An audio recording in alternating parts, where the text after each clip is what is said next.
আসসালামু আলাইকুম। আপনাদের সবার রিকোয়েস্টে আমি ধারাবাহিকভাবে ভিডিও দেয়া শুরু করছি আজ থেকে। আশা করি আপনারা সবাই ভিডিওগুলো দেখবেন, কারণ যদি আমি ধারাবাহিকভাবে এক একটা টপিকস নিয়ে ভিডিও করি, ভিডিওগুলো কিন্তু একটু লং হবে। তো ধৈর্য সহকারে সবাই থাকবেন সাথে, আশা করি। সো যেহেতু ফার্স্ট থেকে আমি ধারাবাহিকভাবে শুরু করব, তো প্রথমেই আমি ফনিক্সের স্টেপসগুলো নিয়ে আজকে একটু ডিসকাস করব। আফটার দ্যাট আমরা প্রতিটা টপিক নিয়ে আলাদা আলাদা ভিডিও তৈরি করব।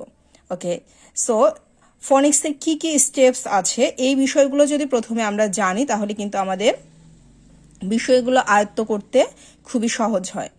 তো অ্যাট ফার্স্ট আমরা চেষ্টা করব আমাদের সোনামণিদেরকে letter name and letter sound শেখানো। কেউ চাইলে সাউন্ড আগে শেখাতে পারে, আবার কেউ চাইলে নেমগুলো আগে শেখাতে পারে। বাট আমাদের খেয়াল রাখতে হবে যেন আমাদের শিশুটি লেটার সাউন্ডগুলো এবং লেটার নেমগুলো খুব সুন্দরভাবে আয়ত্ত করতে পারে এবং তারা দুটোর পার্থক্যটা বুঝতে পারে।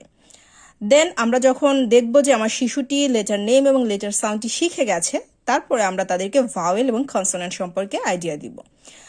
ভাওয়েল 5টি এবং কনসোনেন্ট 21, এই যে দুটো বিষয়, দ্যাট মিনস 26 লেটারের মধ্যে যে দুটো বিষয় আছে, একটি ভাওয়েল আছে এবং একটি কনসোনেন্ট আছে, এই বিষয়টি বুঝে ওঠাটা খুবই গুরুত্বপূর্ণ। কারণ ভাওয়েল দিয়ে কিন্তু পরবর্তীতে আমাদের বিভিন্ন সাউন্ড শিখতে হবে, কনসোনেন্ট দিয়ে আলাদা আলাদা সাউন্ড শিখতে হবে। সো এজন্য তাদের এই পার্থক্যটা খুব ভালোভাবে বোঝাতে হবে। দেন ভাওয়েল বোঝার পরে তাদেরকে আমরা ভাওয়েলের শর্ট সাউন্ডগুলো বোঝাবো। ভাওয়েলের শর্ট সাউন্ডগুলো খুবই ইজি এবং এটা তারা খুব সহজে আয়ত্ত করতে পারে।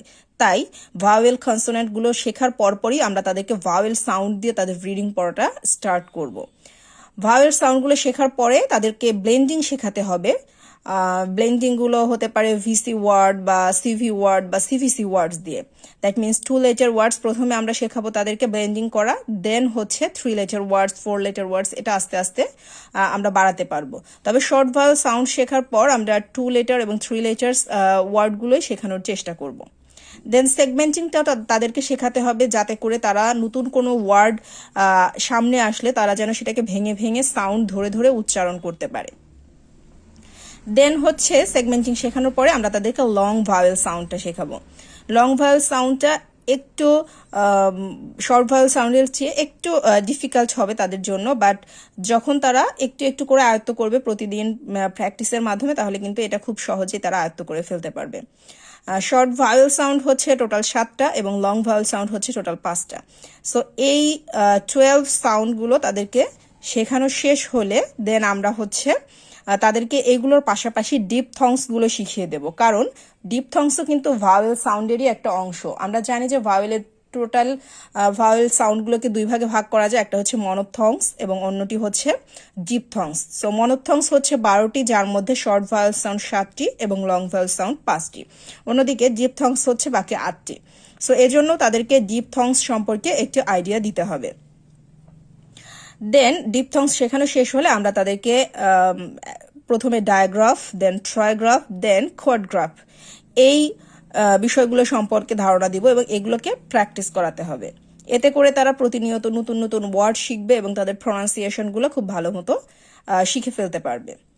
দেন এগুলো শেষ হলে আমরা শেখানোর চেষ্টা করব আর কন্ট্রোলড ভাওয়েলস বা বসি আর, যেটাকে বলা হয় বসি আর। দ্যাট মিনস আর এর মাধ্যমে বা আর এর অবস্থানের কারণে কি করে ভাওয়েলের সাউন্ডগুলো চেঞ্জ হয়ে যায়, সেই বিষয়টা ক্লিয়ার করতে হবে এবং এক্সাম্পলের মাধ্যমে তাদেরকে বোঝাতে হবে। দেন ট্রিকি ওয়ার্ডস অর সাইট ওয়ার্ডস। প্রথমে আমি বলবো শিশুদেরকে সাইট ওয়ার্ডস, এই দুটো বিষয় অনেকটা কাছাকাছি, যদিও এক না, তারপরেও বেশ কিছুটা কাছাকাছি। সাইট ওয়ার্ডস হচ্ছে এমন কিছু ওয়ার্ড যেগুলো আমরা প্রতিনিয়ত আমাদের রিডিং পড়ায় পেয়ে যাই এবং এগুলো সাউন্ড ধরে পড়ার চেয়ে তারা যদি একটু প্র্যাকটিস করে আয়ত্ত করে ফেলে, তাহলে তারা দেখার সাথে সাথে এই ওয়ার্ডগুলো প্রনাউন্স করে ফেলতে পারবে। অন্যদিকে ট্রিকি ওয়ার্ডসগুলো হচ্ছে যে ওয়ার্ডগুলো একটু ইরেগুলার, দ্যাট মিনস আমরা সহজে পাই না খুব একটা, বা একটু প্রোনাউন্সিয়েশনটা হার্ড, নর্মাল যে আমরা সাউন্ডগুলো করে পড়ি তার চেয়ে একটু জটিল আর কি প্রোনাউন্সিয়েশনগুলো। সো সেগুলোকে বলা হয় ট্রিকি ওয়ার্ডস। তো প্রথমে আমরা আমাদের সোনামণিদের সাইট ওয়ার্ডসগুলো প্র্যাকটিস করাবো, দেন আস্তে আস্তে আমরা ট্রিকি ওয়ার্ডসগুলো শেখানোর চেষ্টা করব। এরপর হচ্ছে ম্যাজিক ই। ম্যাজিক ই রুলসটা খুবই ইম্পর্টেন্ট, কারণ অনলি ই এর অবস্থানের কারণে একটা শর্ট সাউন্ড কিভাবে লং সাউন্ডে পরিণত হয় এই বিষয়টা যদি না জানে তাহলে কিন্তু অনেক প্রনাউন্সিয়েশন ভুল হয়ে যাবে। সো অবশ্যই তাদেরকে এই বিষয়টি শেখাতে হবে। দেন হচ্ছে soft and hard sound of G and C. আমরা জানি যে প্রতিটি কনসোনেন্টের একটি করে সাউন্ড আছে, বাট জি এবং সি এই দুটো লেটারের কিন্তু দুটো করে সাউন্ড আছে, একটি হার্ড সাউন্ড এবং একটি সফট সাউন্ড। এই দুটো যখন আমরা আলাদা আলাদাভাবে সাউন্ড তাদেরকে শেখাবো তাহলে কিন্তু তারা তাদের ডিফারেন্সটা বুঝতে পারবে। নইলে তাহলে যদি এটা শেখানো না হয় তাহলে কিন্তু তারা যে জায়গায় হচ্ছে জি এর জ সাউন্ড হওয়ার কথা সেখানেও তারা গ বলবে, আবার যেখানে গ সাউন্ড হওয়ার কথা সেখানেও তারা গ বলবে, কারণ অ্যাজ আ লেটার জি এর সাউন্ড কিন্তু গ। সো একইভাবে সি এর ক্ষেত্রেও কিন্তু সেম প্রবলেমগুলো হতে পারে। দেন এই সবগুলো পার্ট শেখানোর পরে আমরা আমাদের শিশুদেরকে যথেষ্ট পরিমাণ রিডিং প্র্যাকটিস করাবো।